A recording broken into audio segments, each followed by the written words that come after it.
తెలంగాణ గౌరవనీయులు బాబు వద్దురా బాబు please please last బయటప్పుడు అందరం చేద్దాం.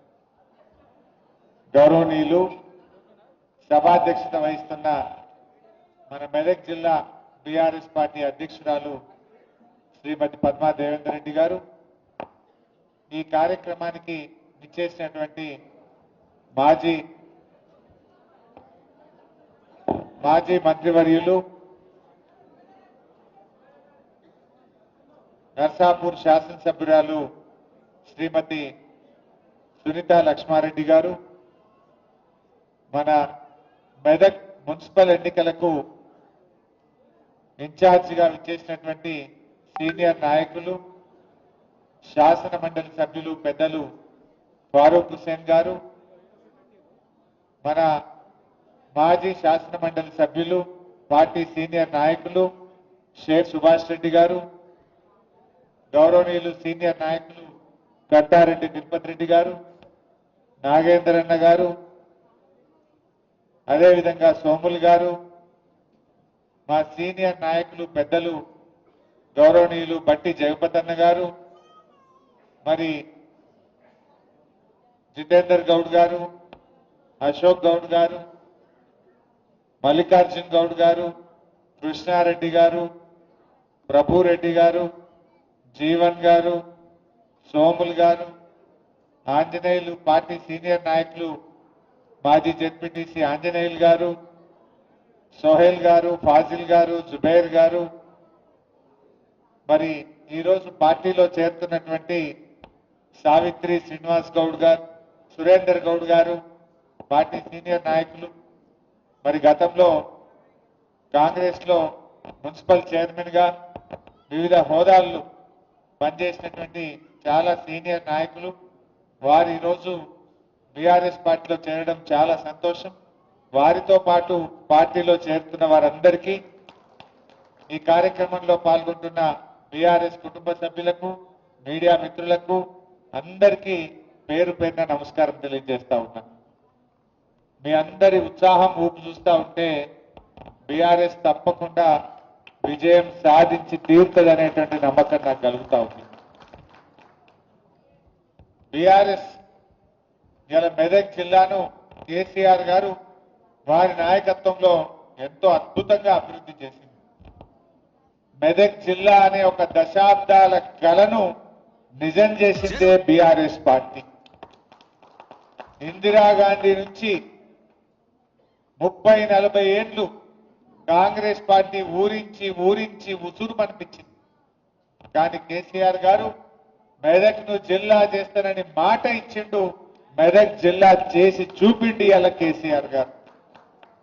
ఒక్క జిల్లా ఏంది, అసలు మెదక్ రూపురేఖలు మార్చిందే బీఆర్ఎస్. బీఆర్ఎస్ రాకముందు వారం రోజులకు ఒక్కసారి నల్లా వస్తుండే మెదక్లో మంచినీళ్ళు 5 రోజులకు 6 రోజులకు 7 రోజులకు ఒక్కసారి నల్లా వస్తుండే. కానీ బీఆర్ఎస్ పార్టీ వచ్చినాక ప్రతి ఇంటికి స్వచ్ఛమైన మంజీరా జలాలు అందించింది బీఆర్ఎస్ పార్టీ. కలెక్టరేట్ ఎవరు కట్టింది, జిల్లా ఆఫీస్ ఎవరు కట్టింది, 100 పడకల ఎంసీహెచ్ ఆసుపత్రి ఎవరు తెచ్చింది, మెడికల్ కాలేజీ తెచ్చింది బీఆర్ఎస్ కాదా? పట్టణంలో అద్భుతమైన 4 లైన్ల రహదారులు చేసి డివైడర్లు పెట్టి ఫుట్పాత్లు పెట్టి మెదక్ జిల్లా రూపురేఖలు మార్చింది బీఆర్ఎస్ పార్టీ కాదా? గణపురం కాలువలను కోట్ల రూపాయల డబ్బులతో గణపురం కాలువల్ని ఆధునీకరించింది బీఆర్ఎస్ పార్టీ కాదా? గణపురం కాలువలే కాదు, హల్దీ వాగు మీద, మంజీరా మీద 10ల సంఖ్యలో చెక్ డ్యాములు కట్టి నీళ్ళిచ్చింది ఎవరు? బీఆర్ఎస్ కాదా? ఏం చేసింది మీరు గతంలో?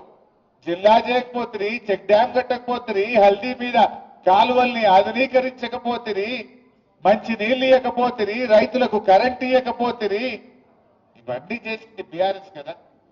అరే మెదక్లో అద్భుతమైన రైతు బజార్ కట్టింది ఎవరు? బీఆర్ఎస్ కాదా? ఇలా రైతు బజార్ కట్టింది కూడా బీఆర్ఎస్. గ్రంథాలయం కట్టింది బీఆర్ఎస్ పార్టీ. చెప్పుకుంటూ పోతే చాలా ఉన్నాయి. నేను అడుగుతున్నా, 2 ఏళ్లైంది కాంగ్రెస్ ప్రభుత్వం వచ్చి, ఒక్క పని ఒక్క పని చూయించగలుగుతారా? हमारे मुसलमान भाई भी दिख रहा मेरे को। शादी खाना कौन बनाए भाई? मेदक में शादी खाना बनाए बीआरएस पार्टी। मेदक में टिमरिस का स्कूल और कॉलेज लाए बीआरएस पार्टी।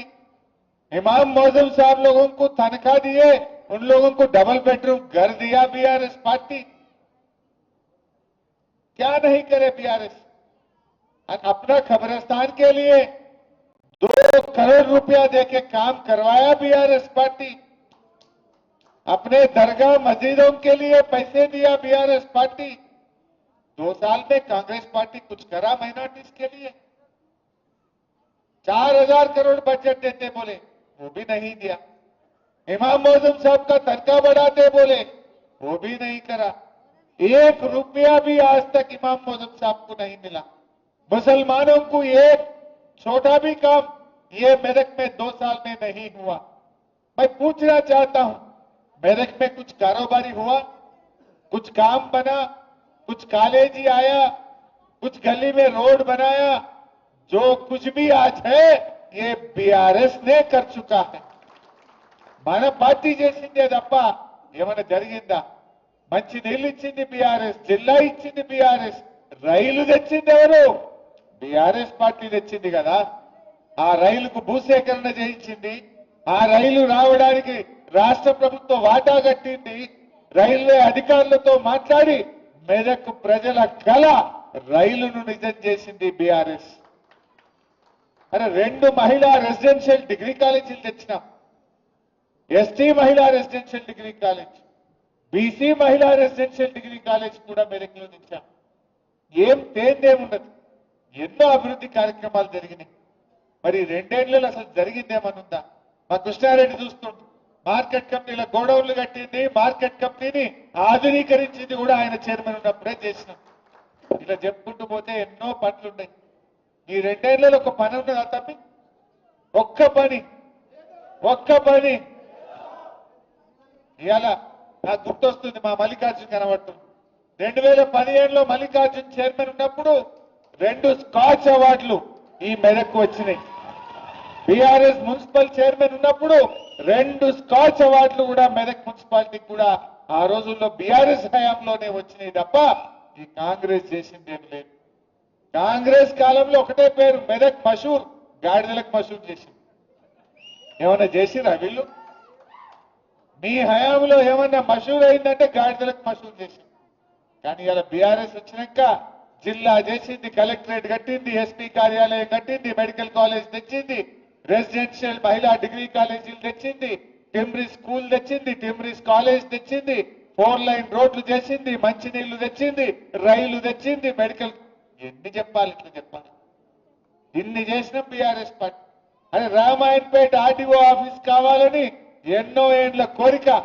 కేసీఆర్ మెదక్ వచ్చిండు, తెల్లారి వరకు రామాయణపేట ఆర్టీఓ ఆఫీస్ ఇచ్చింది కేసీఆర్ కాదా? అరే ఎన్ని చేసినాం? వీళ్ళు చాలా చెప్పిండ్రు, మరి ఏమన్నా అయిందా? రేవంత్ రెడ్డి మొన్నెన్నో మాట్లాడిండు, మనమట సిగ్నల్ కార్డ్ ఎవరన్నా లైన్ దాటితే నీ బ్యాంకులకి వెళ్ళి డైరెక్ట్ అకౌంట్ లో పైసలు తీసుకుంటారట. చూసిరా మీరు? నీకు తెలియకుండా నీ పైసలు బ్యాంకుల నుంచి డైరెక్ట్ తీసుకుంటారట. వాళ్ళని ఏమంటారే? ఈ మధ్య కొత్త సైబర్ నేరగాళ్ళు అంటారు. నీ పైసలు నీకు తెలియకుండా నీ బ్యాంకులకి వెళ్ళి అకౌంట్లకి వెళ్ళి తీసుకుంటే వాళ్ళని ఏమంటారు? మరి ముఖ్యమంత్రికి సైబర్ నేరగాళ్ళకి ఏమైనా తేడా ఉన్నదా? ఏమైనా తేడా ఉన్నదా? ఏం చెప్పిండు ఎలక్షన్ల ముంగట? మహాలక్ష్మి 2,500 ఇస్తా, మీకు 4,000 అవ్వాతాతలకు పింఛన్ ఇస్తా. కేసీఆర్ గారు ఉన్నప్పుడు రైతు బంధు నేరుగా ప్రజల అకౌంట్లలో వేసింది. కేసీఆర్ గారు నేరుగా అవ్వాతాతల పింఛన్ 200 నుంచి 2,000 చేసి అకౌంట్లలో వేసింది. కేసీఆర్ ఏమో ప్రభుత్వ ఖజానా నుంచి ప్రజల ఖజానాలోకి, ప్రజల అకౌంట్లలో కేసీఆర్ డబ్బులు వేస్తే రేవంత్ రెడ్డి ఏమంటున్నాడు? ప్రజల అకౌంట్లలోకి వెళ్ళి పైసలు గుంజుకుంటాడు. నువ్వు మహిళలకు 2,500 ఇంకా అవ్వాతాతలకు 4,000 అకౌంట్లో ఏమయ్యా రేవంత్ రెడ్డి అంటే నేను ఏసుడు కాదు, తీసుకున్నాడు తెలుసు నాకు అంట. ఏసుడు తెలియదు తీసుకోడు తెలుసు అంటుండు. అయినా వేద్దామా? అయినా వేద్దామా? బాగా ఆలోచించండి. మొన్ననే బాకీ కార్డులు వచ్చింది మెదక్లా చూసిన. ఒక్కొక్క అవ్వకు తాతకు 25 నెలలు నిండింది గవర్నమెంట్ వచ్చి. 50,000 బాకీ పడ్డట్టేనా? ఎవడన్నా కాంగ్రెస్ వాడు రేపు అవ్వ దగ్గరకో తాత దగ్గరకో ఓటు అడిగితే ఏం చెప్పాలి? బిడ్డ 50,000 ఇచ్చినాకనే ఓటు అడగాలి కాంగ్రెస్ వాడని చెప్పాలి. ఎవరైనా చెల్లె దగ్గరికి పోయి ఓటు అడిగితే 62,500 బాకీ పడ్డావు ఇచ్చినాకనే ఓటేస్తామని చెప్పాలి. నిన్న ఒక చెల్లె అడిగింది, నేను టీవీలో చూసినా, మీరు చూసిందో లేదో. జోగిపేటలో దామోదర్ రాజనరసింహ గారు చీరలు వస్తుండు, మంత్రి గారు చీర వస్తుంటే నీ చీరద్దు నా మహాలక్ష్మి పైసలు ఇవ్వండి. ఇంకా 62,500 ఫస్ట్ ఇచ్చినాక మాట్లాడు అని మంత్రి గారికి ముఖం మీదనే చెప్పిందా లేదా?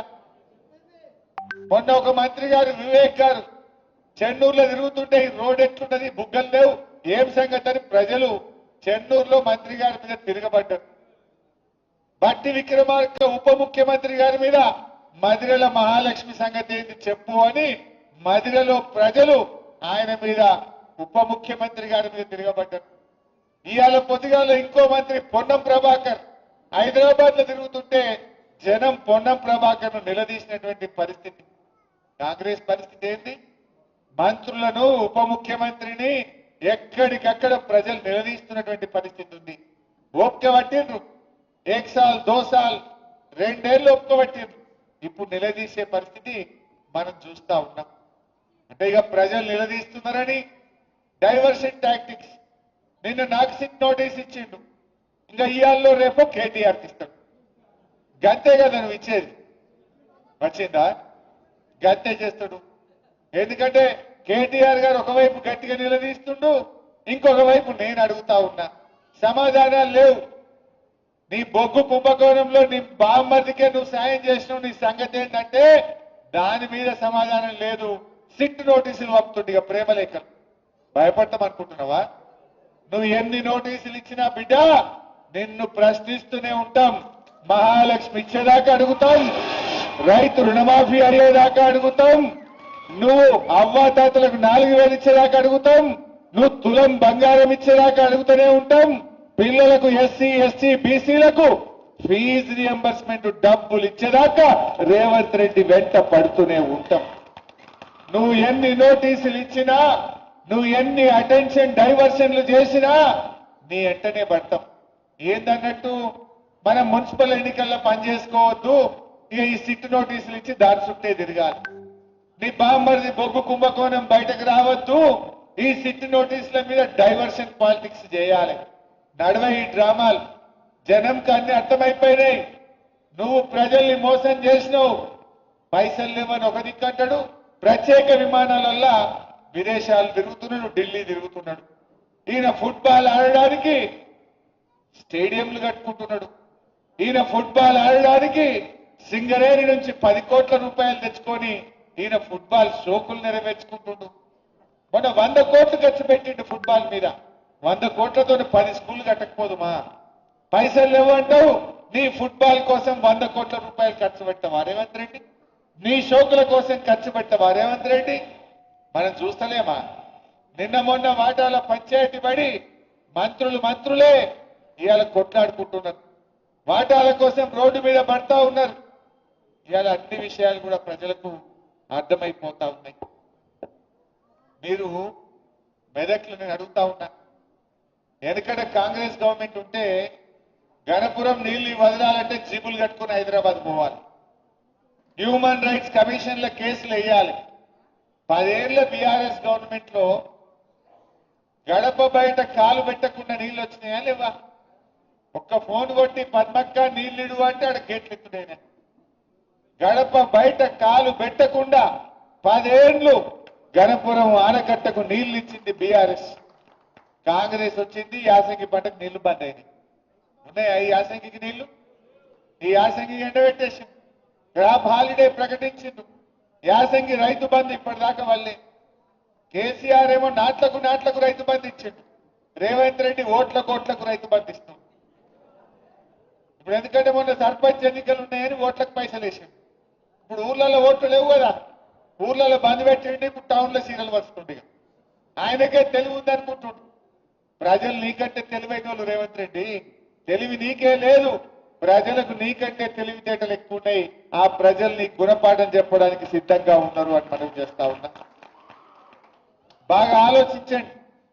ఇలా మెదక్ అభివృద్ధిలో ముందుకు సాగాలంటే మన బీఆర్ఎస్ అభ్యర్థులు గెలవాల్సిన అవసరం ఉంది. కేసీఆర్ గారు ఎంతో ఆలోచించి కొత్త జిల్లాలు ఏర్పాటు చేసింది. ఇలా కాంగ్రెస్ వాళ్ళు జిల్లాలు రద్దు చేస్తారట.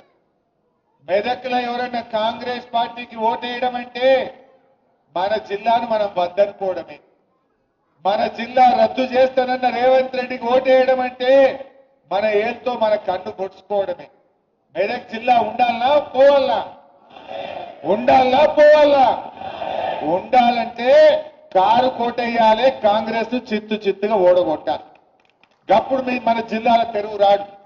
మన జిల్లా తెరువు రేవంత్ రావద్దంటే, రేవంత్ జ్ఞానోదయం కావాలంటే కాంగ్రెస్ పార్టీని ఓడించాలని చెప్పి నేను మెదక్ ప్రజలందరికీ కూడా ఈ సందర్భంగా పిలుపునిస్తా ఉన్నా. మెదక్ అయినా, నర్సాపూర్ అయినా, రామాయణపేట అయినా, తూప్రాన్ అయినా 4 మున్సిపాలిటీలు గులాబీ జెండా ఎగిరి తీరాలని చెప్పి కూడా నేను ఈ సందర్భంగా పిలుపునిస్తా ఉన్నా. నాకు నమ్మకం ఉంది తప్పకుండా ఈ 4 మున్సిపాలిటీలు కూడా బీఆర్ఎస్ గెలిచి తీరుతుంది. అసలు కాంగ్రెస్ వచ్చినాక మున్సిపాలిటీల్లో బుగ్గలు కూడా, వీధి దీపాలు కూడా వెలుగుతలేవు. చెత్త కూడా సరిగా ఎత్తుతున్న పరిస్థితి లేదు.